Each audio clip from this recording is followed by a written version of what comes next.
Hello, everyone. If you like what I'm doing here, please consider subscribing, liking, and commenting. It would really help the channel out quite a bit. Thank you very much.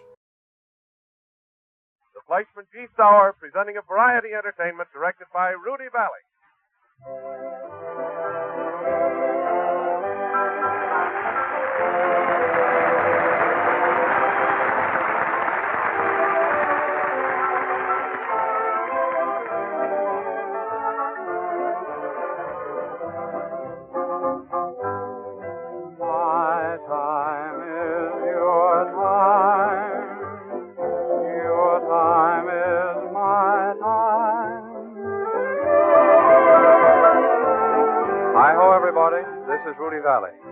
The late Noah Webster, noted definer, defines variety as follows: diversity, variation, change, an intermixture or succession of different things. Our variety program this evening is strictly according to that definition. We offer the following succession of things, very different, and we hope, very entertaining. A scene from Dr. Jekyll and Mr. Hyde, adapted for radio from the original play script first performed in 1895. By arrangement with Sam Harris, we shall introduce Mr. Conway Terle in the title role, supported by Harold Vermillier and Miss Rose Hobart, who appeared in the recent movie version of the play. A musical sequence taken from Offenbach's grand opera, The Tales of Hoffmann, with a mixed chorus and with solos by Miss Lois Bennett, Miss Cecile Sherman, and yours truly. An interview with Louis McHenry Howe, confidential secretary to President-elect Franklin Delano Roosevelt, conducted by Walter Trumbull, noted newspaper correspondent. A suitable intermixture of pure comedy provided by Lou Holtz and Company, and a great deal of assorted music by the Connecticut Yankees.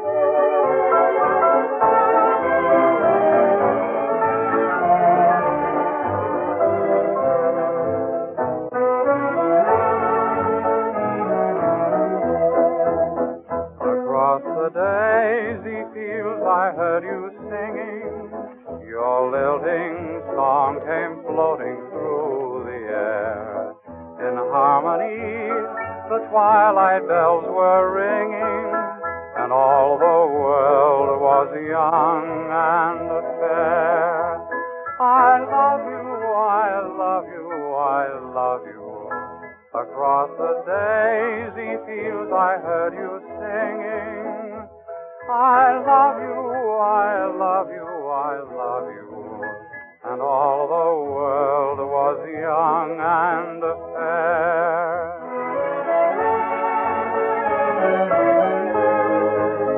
But daisies long have lost their magic seeming, and o'er the fields the wild winds sigh and moan, while far away you sleep in peaceful dreaming, and on my weary way I go alone. But still I hear the bells of twilight ringing, and I can see the love light in your eyes. As o'er the daisy fields I hear you singing, your song divine from paradise. I love you, I love you, I love you. Across the long, long years I'll hear you singing. I love you, I love you, I love you. Your song divine from paradise.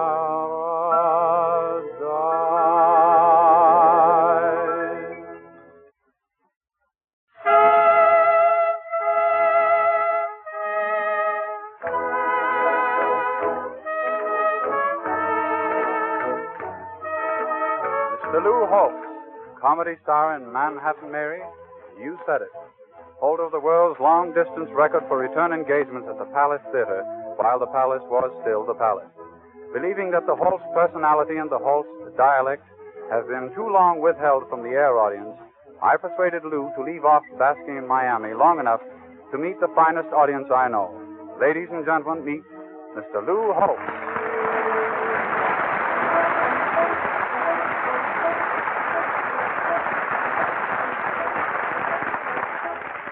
Hi-ho, everybody.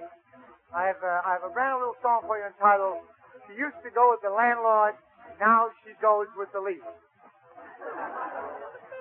The landlord dispossessed Mr. and Mrs. Jones. They stood on the sidewalk in tears. She said, I'm grateful to the landlord because this is the first time we've been out together in years. Oh, soul ami, la celefe, la fume de becher. Mr. Cohn said to his son, A.B., come jump in my arms. He pulled his arms away and let the kid fall. He said, you see, that's your first lesson in business. Never trust anybody at all. Oh, soul ami. Oh, soul are you. Lost at a fair.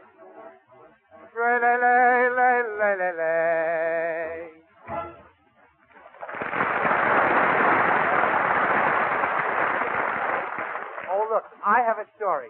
Here's a little story that I haven't told in years. It has to do with a man by the name of Levy. Levy came to New York to attend the wedding of his brother, opened up his trunk, found that his wife had neglected to put the trousers of his evening clothes in the trunk. So he goes to his brother 5 hours before the wedding, and he said, Sam, he said, what happens to me shouldn't happen to that dog. He said, I opened up the trunk. He said, the coaties, the westies, but the pants ain't. His brother had made $45,000 in the fur business. He said, you keep cool and pipe down. He said, you go over to Goldberg on 8th Avenue. Over to Goldberg. He's got any kind of pounds. He's got any kind of pounds, you say. But whatever he'll ask you for the pants, he said, you offer him half. So his brother says, you mean to say anything he'll ask me for the pants, I shall offer him half? His brother said, just said it, my friend.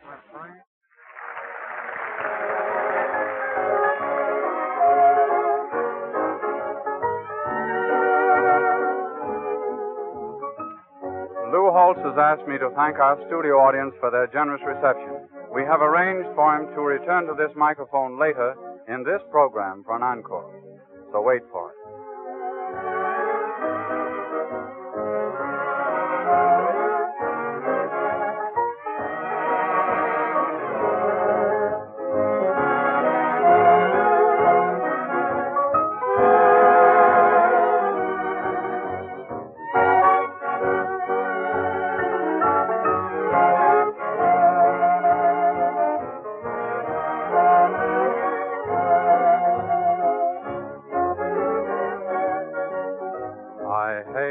Think that you'll grow old, baby, 'cause you're so lovely to behold.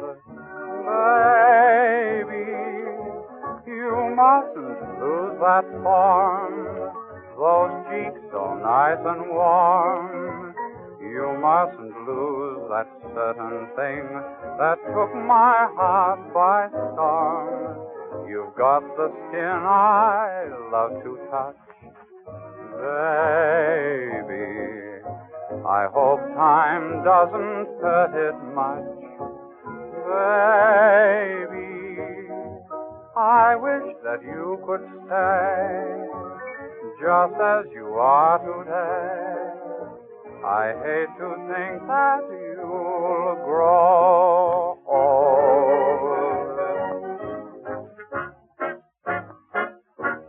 A new show opens on Broadway next Monday night. Originally called Forward March, it has been marking time for the last 6 months, while its authors Ray Henderson and Lou Brown have revamped and revised the entire show. With such stellar names in the cast as Jimmy Schnozzle Durante and Lupe Velez, it bids fair to be a smash hit. It is a foregone conclusion that the tunes will be outstanding when we consider who wrote them. Having written tunes for Scandals, Hotcha, and Hold Everything, Lou Brown and Ray Henderson always have great tunes. This is one of their best. One they thought of putting in Scandals at one time. I hate to see you growing old, baby.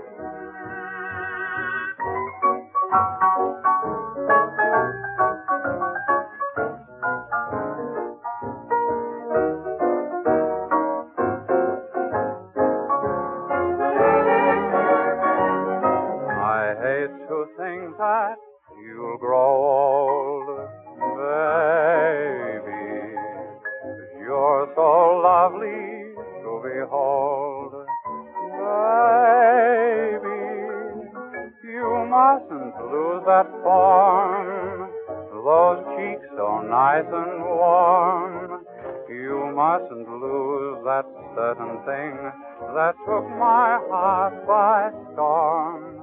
You've got the skin I love to touch, baby. I hope time doesn't hurt it much, baby. I wish that you could stay just as you are today. I hate to think that you'll grow old. We present now Mr. Conway Terle, distinguished stage and screen star, leading man in Dinner at 8, with Miss Rose Hobart and Mr. Harold Vermillier. Mr. Terle will be heard in the title role of a drama in which a past generation of theater-goers saw the great Richard Mansfield. A few years ago, John Barrymore played the part in silent motion pictures. More recently, Frederick March offered a new version. Miss Hobart was Mr. March's leading lady in the talkie production. The name of the play is Dr. Jekyll and Mr. Hyde.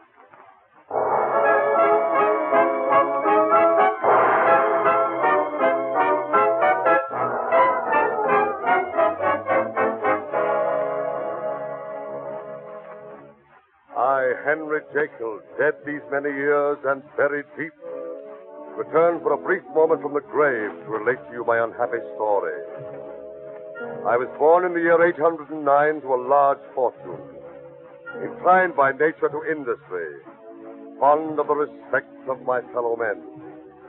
From early youth, I was moved to the study of medical science, and in due course of time, I became a physician. Every guarantee of an honorable and distinguished future was mine. But in my pride of intellect, I sought forbidden fruit. Alas, I found that which I sought. A drug. A drug so strange, so powerful it could raise to dominance in my body and in my soul the beast that lurks in every man. One draught of the drug and I, Dr. Jekyll, healer of men, became cursed Hyde, murderer and devil. Another draught and Jekyll returned. I became myself again. But I shall be more explicit. Come with me to the London lodgings of one Dr. Lanyon, my oldest friend. He is reading a letter. Outside a storm is raging. Oh, Smithers. Yes, sir? Beastly night, sir. Beastly indeed. Smithers, I want you to go to your quarters below stairs. Remain there for the next hour and see that the other servants do likewise. Don't return here unless... Unless, sir? Unless you hear a revolver shot. You understand? Yes? Good night to you, sir. But not for long. As the effect of the draught wears off, he sinks again into the terrible creature within. The drug is beyond his control. Again and again he drinks and returns to his better self, only to become once more, against his will, the hideous Hyde. At last, the final drop of the drug is gone. The unspeakable crimes of Hyde have been traced to the home of Jekyll. There is but one way out. We see Jekyll now alone in his laboratory, a draught of poison clutched in his hand. Have ransacked London for the drug in vain. Which proves beyond a doubt that the drug was impure at the first. And it was the unknown impurity which lent sufficiency to the draught that was the cause of all my misery. Nothing remains but to end my life with this poison. If I could only have a friend to help me. A dog to lick my hand, to comfort me. But to die all alone... What's that? Can it be my pursuers? Quickly now, poison. Who's there? It's I, your Alice. Oh, joy, it is she, my affianced bride. And yet I dare not see her. Open the door, Henry. I will upon one condition. That you will promise to leave as soon as I bid you. I swear. Very well. Come in, my dear. Why, how pale you are. And your eyes, so fevered. True sickness has laid me very low. Why don't you let me nurse you? Oh, that's impossible. Besides, it's not a bodily ailment, but the mind. I'll soon recover. And then we'll be united, never more to part. Oh, when I'm well, we'll marry and be happy. I dreamed last night that we were married and in heaven. There were green lawns and sparkling waters there as here. We saw the stars quite near, and we were so happy, and your dear face was as white as marble. How beautiful. And all at once a voice said, how can you be so happy when you know there are other poor, miserable souls below, pleading for mercy? It struck me as a warning, and when I awoke, I pardoned all on earth who had injured me. And so will I.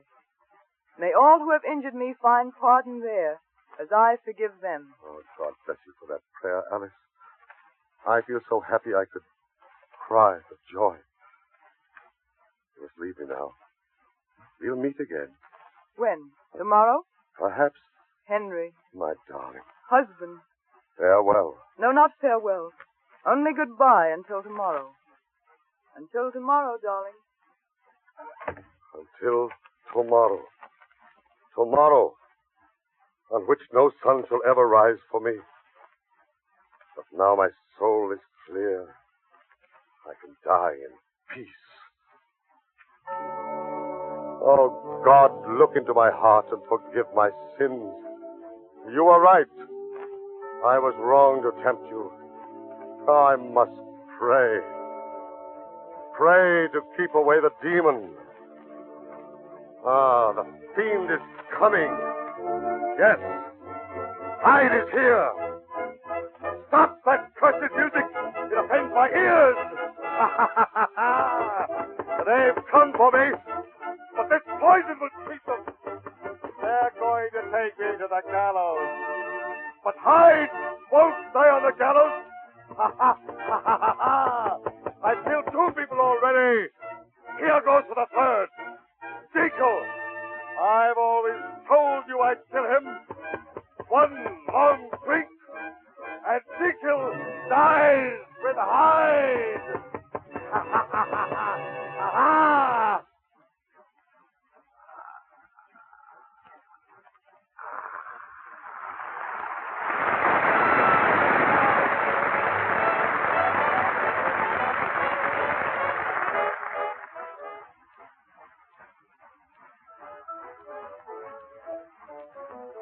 Last week, while on tour, we visited Beale Street in Memphis, Tennessee, one of the town's outstanding places, made famous by W.C. Handy's song, which we now play, Beale Street Blues.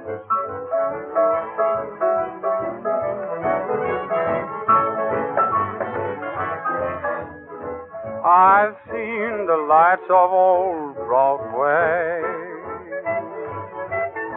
Old Market Street down by the Frisco Bay. I strolled the Prado. I've gambled on the bars in Paris, France. The 7 wonders of the world I've seen, and many are the places I have been. Take my advice, folks, and see Beale Street first in Memphis, Tennessee.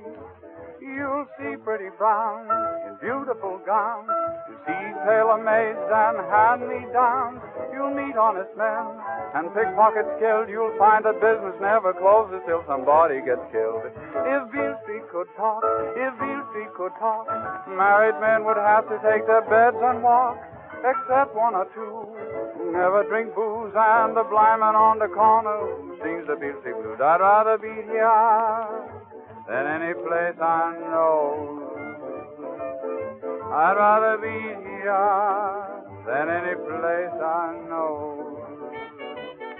It's gonna take a sergeant for to make me go.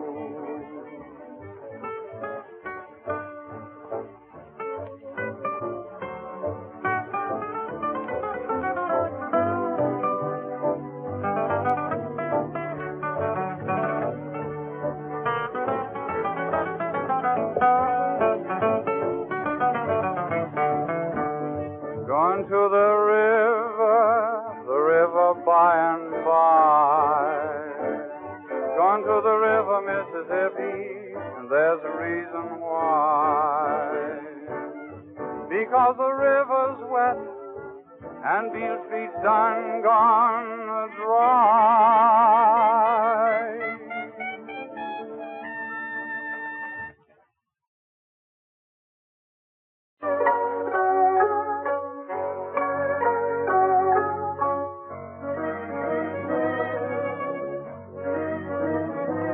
There's a Highland laddie far away from the lassie of his heart.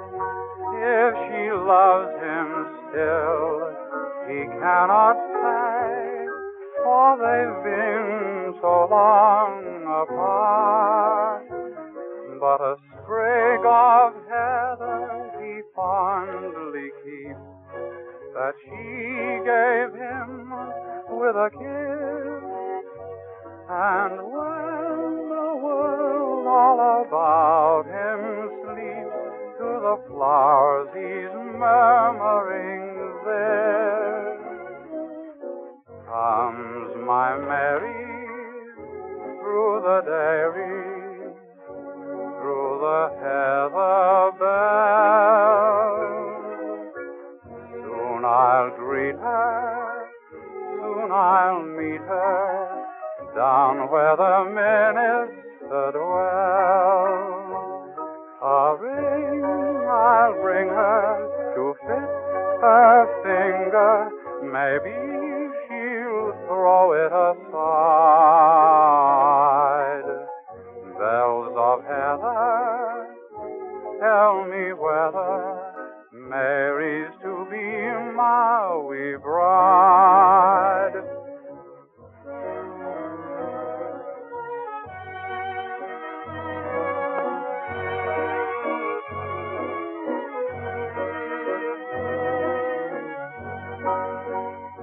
Story of love in bonny Scotland.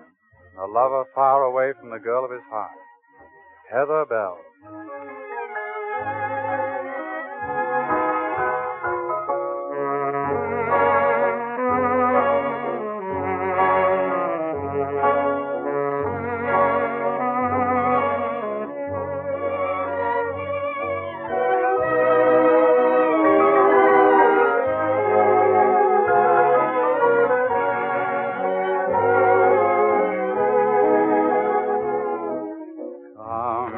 My Mary, through the dairy, through the heather bells.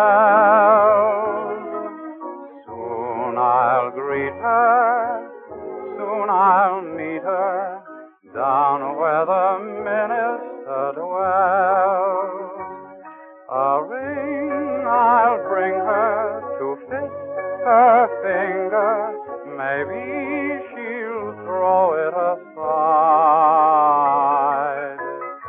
Bells of heather, tell me whether Mary's to be my wee bride.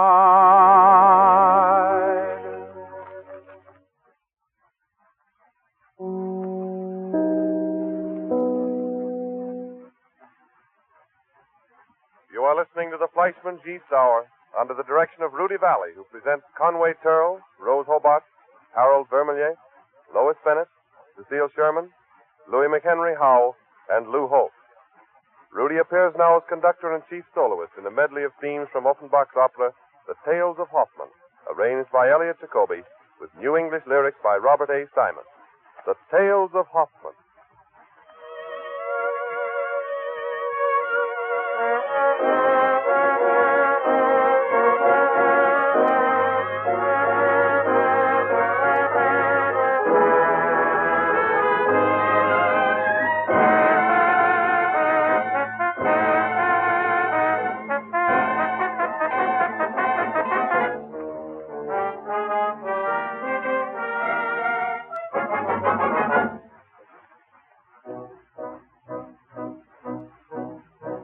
Drink, drink, drink, drink, drink, drink, Master Luther.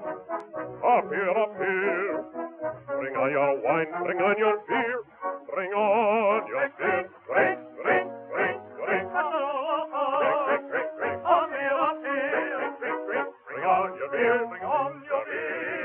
Bring on your wine, bring on your beer, bring on your beer. Bring on your wine, bring on your beer. Fill up the glass, we'll drink till day is dawning. Fill up the glass, full, full, the night will pass. Fill up the glass, we'll drink and drink till morning. Fill up the glass, we'll drink and drink till daylight. More wine, more beer, more wine, and beer, and beer.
Luther is a good fellow, la-la-la-la-la-la-la. Hear him feel that feeling, la-la-la-la-la-la-la. Soon he will of his will, soon he will of his will, soon he will of his will, la-la-la-la-la-la-la.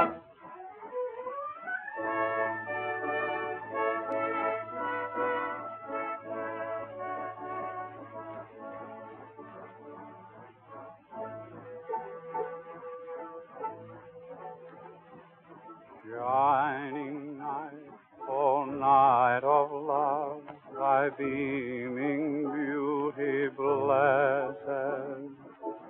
Light of night that shines above, oh shining night of love. Time runs on and comes no more, it goes without caresses.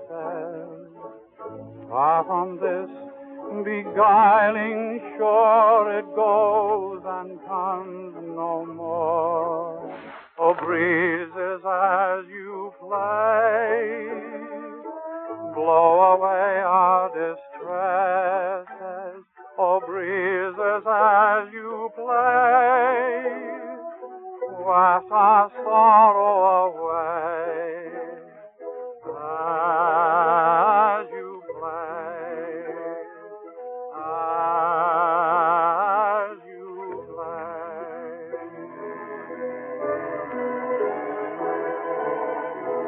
Shining night, oh night of love, thy beaming beauty blessed. Light of night that beams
boys who fashioned the 9 songs for Kate Smith's picture gave her some fine material. Moon Song is the really outstanding one, in my humble opinion.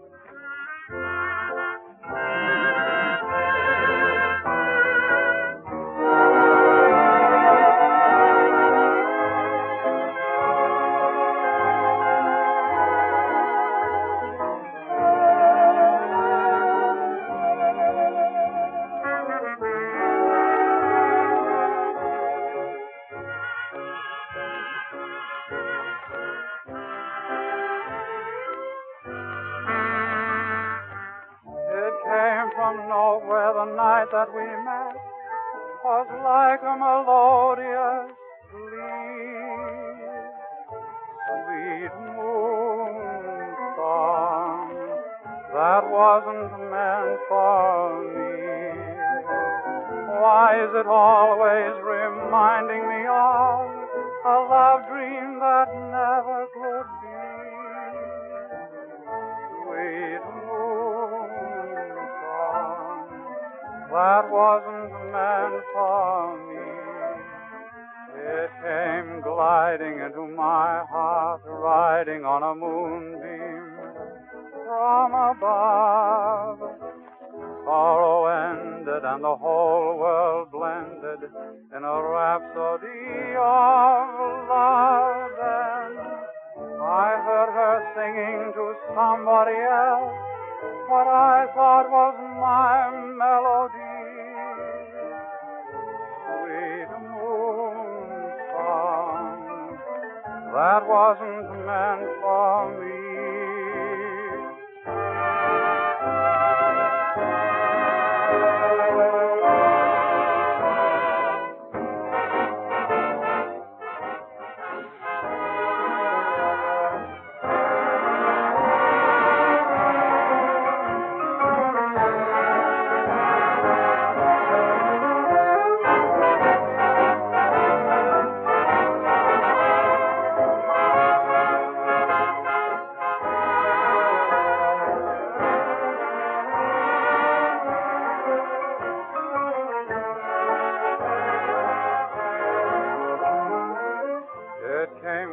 Into my heart, riding on a moonbeam from above. Sorrow ended and the whole world blended in a rhapsody of love. Then I heard her singing to somebody else what I thought was my melody. Sweet moon song that wasn't meant for me.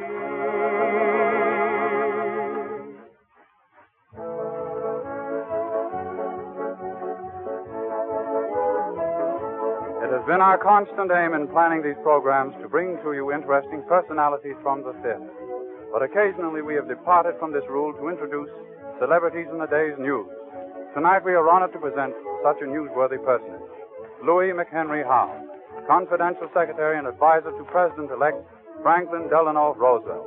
Mr. Howe has been a personal friend and confidant of the President-elect for 20 years. It is in no small measure due to his advice, political guidance, and plain hard work that Mr. Roosevelt was nominated and elected. I have asked my friend Walter Trumbull of the North American Newspaper Alliance to interview Mr. Howe for us tonight. Mr. Trumbull met Mr. Howe yesterday. Notes of their conversation were taken and the results edited but not censored. You will hear now. Ladies and gentlemen, Mr. Louis McHenry Howe.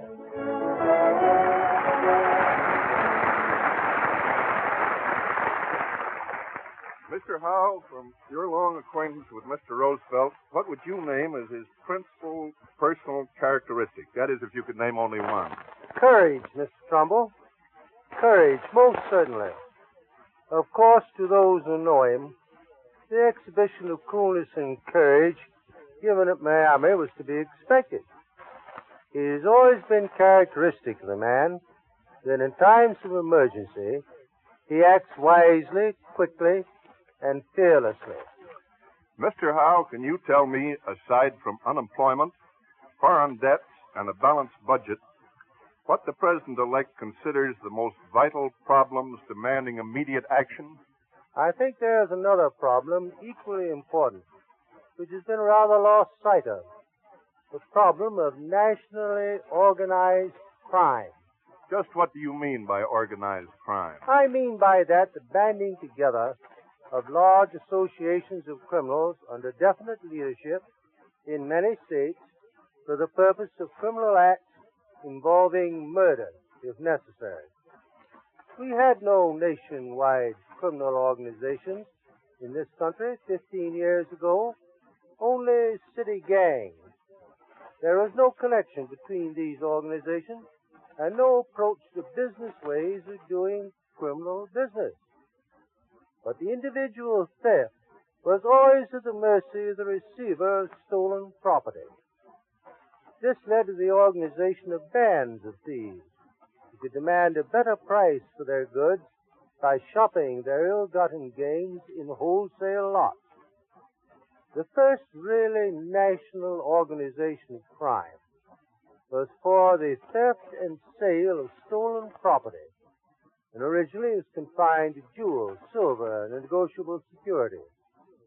The success of national organization along these lines emboldened criminals to undertake the wholesale disposition of bulky merchandise.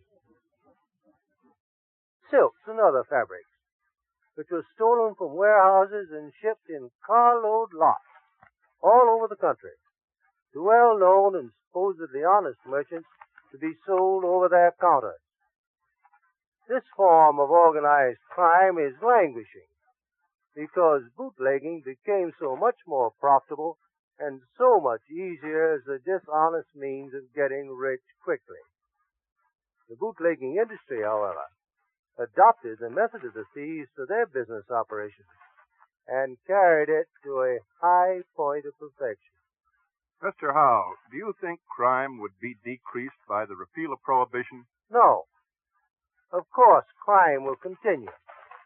It's absurd to think that these organized criminal bands, deprived of liquor profits, will take to selling lead pencils on street corners. It is already obvious that they are turning from bootlegging to blackmail, kidnapping, counterfeiting. There is 20 times as much counterfeiting as there was 5 years ago. Mr. Howe, can you tell me just what the President-elect plans to do about the crime problem?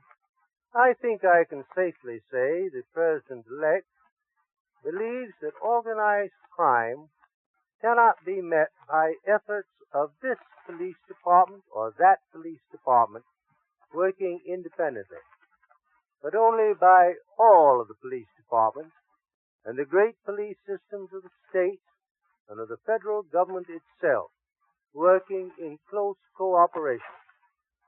It's perhaps not generally understood that the Constitution vests the police powers not in the federal government, but in each state, and no power is more jealously guarded by the states than this one. Now, as we cannot, under the Constitution, remedy crime by passing laws at Washington, the problem must be solved by getting together the different states through their governors and legislatures and the passing of uniform crime legislation. We don't realize how much crime is costing us. It costs more to keep a criminal in jail than to send a boy to college. It has been stated by those who carefully study the subject that the cost to the taxpayer of crimes that can be eliminated by coordinated effort would pay every man's taxes each year and leave a surplus over. This reason, I think it's fair to call the suppression of crime an economic question, the solution of which will go far towards balancing our budget. I think you will hear much from Mr. Roosevelt on the subject. Mr. Howe, can you tell us anything about Mr. Roosevelt's views on federal control of radio broadcasting? I'm afraid I can't, except to say there may be some changes in the present system.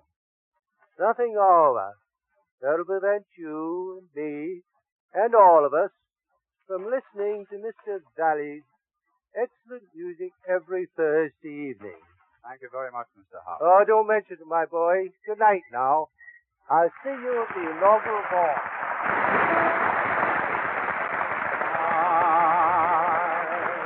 Cigarette lady, hoping that maybe someday you'll come, dear, and come just to stay.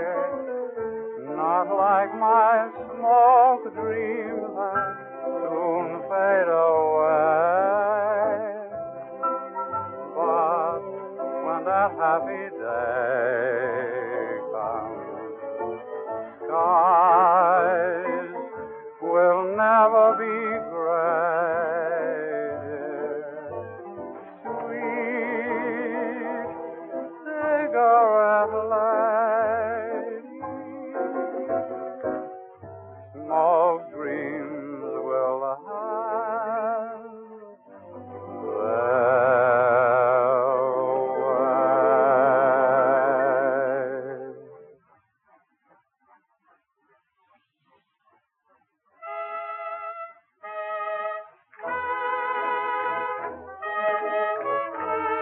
Once again, that eminent dialectician, that strictly uptown boy, Mr. Lou Holtz. Are you ready, Mr. Holtz?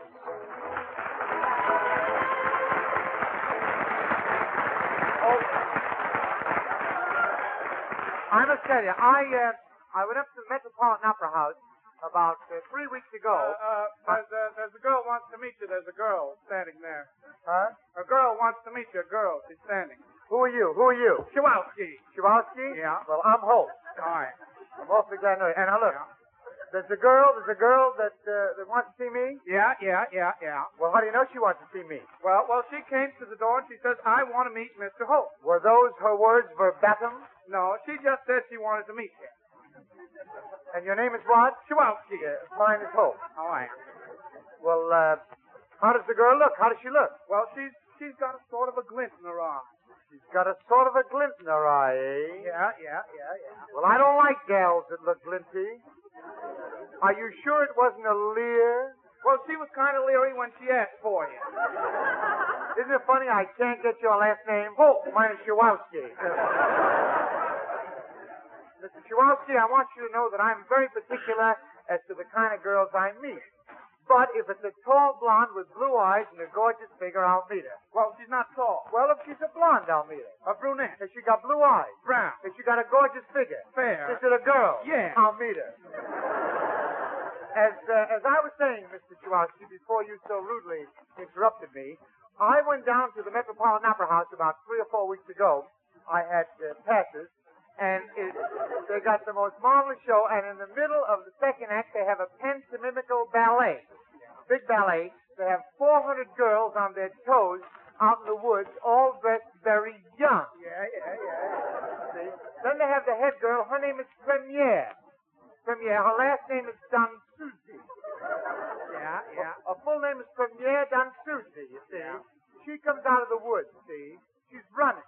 Yeah. You ever notice those girls always running? Yeah. Nobody's running after her. Then out comes the head man. His name is Odagio. Sam Odagio. All he's got on is a stale leopard. Yeah. You're enjoying this? Yeah. A stale leopard and a big crooked stick. Yeah. I believe he's a hostess for sheep. He comes out, Chihuahua. He comes out. He's looking for the girl, you see. He's looking. She's standing in the middle of the stage, hiding behind nothing. He comes out, he looks all over for her. He looks in the balcony, he looks in the orchestra. He looks every place but where she is. Yeah. Because if he sees her, the show is over. Well, finally, it seemed like months. Finally, he sees her. He wants her, so he runs after her, you see. But she don't want it. Yeah. He wants. She don't want it. He wants, she don't want it. He wants, she don't want it. He started chasing that poor girl at 9:15. I left 5 after 11. I don't know how he made out. Well, Well, what was the name of that opera? The name of the opera, Chihuahua? Yeah. The name of the opera. The title, it's well known. Everybody knows it. The title is Like a Flower. Like a flower? Yeah. Il Salvatore. Il Salvatore? Yeah. Flower? Yeah. Well, see you again sometime. Flower. The Barber of Seville. Flower of Seville. Yeah. Is that a hothouse flower? Yeah. Can't you say anything besides yeah? Yeah. Good. So it's like a flower, Chihuahua. It's a flower. Carmen. No. Chihuahua. I got it. What is it? Samson and Delilah.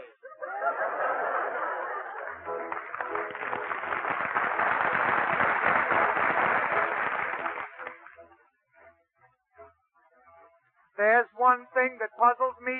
I can't figure it out to save my soul. When you take off your shoe and there's a hole in your stocking, what becomes of the goods that was in that hole? Oh, soul of me. Oh, soul of you. Lost elephant. Pissy, patty, putty. What is the difference between a cynic and a stoic? The teacher asked Jakey Krause. Jakey said a cynic is where I wash my face, and a stoic brings babies to the house. Oh, soul of me. Oh, soul of you. Lost elephant. Lay.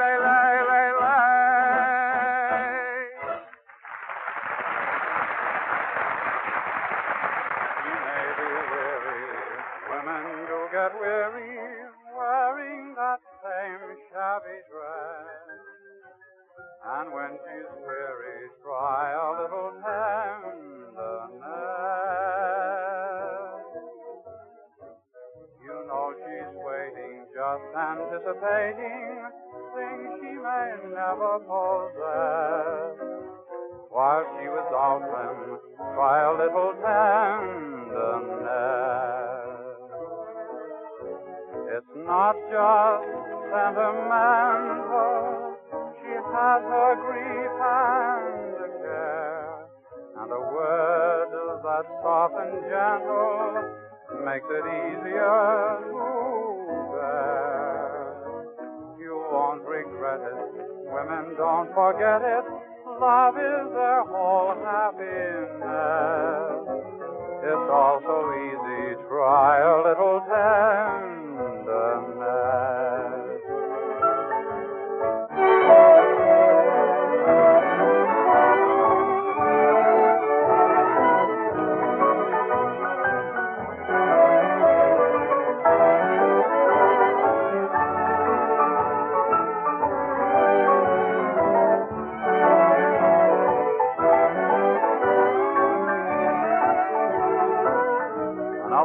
Anglo-American compositions by Harry Woods, Jimmy Campbell, and Reg Kennelly. Try a little tenderness.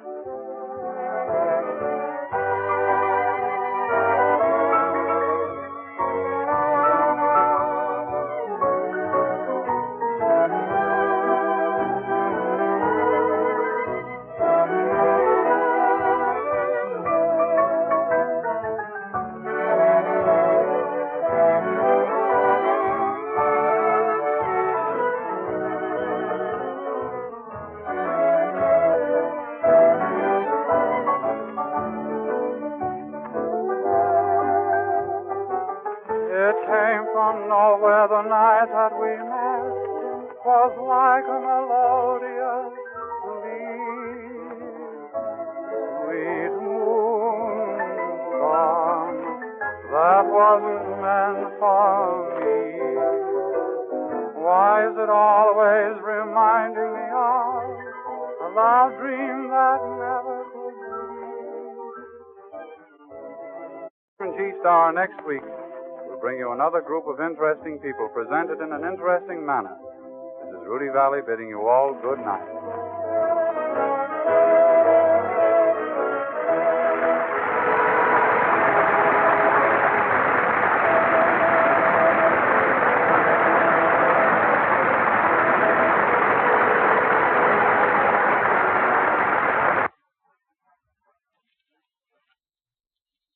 This is the National Broadcasting Company.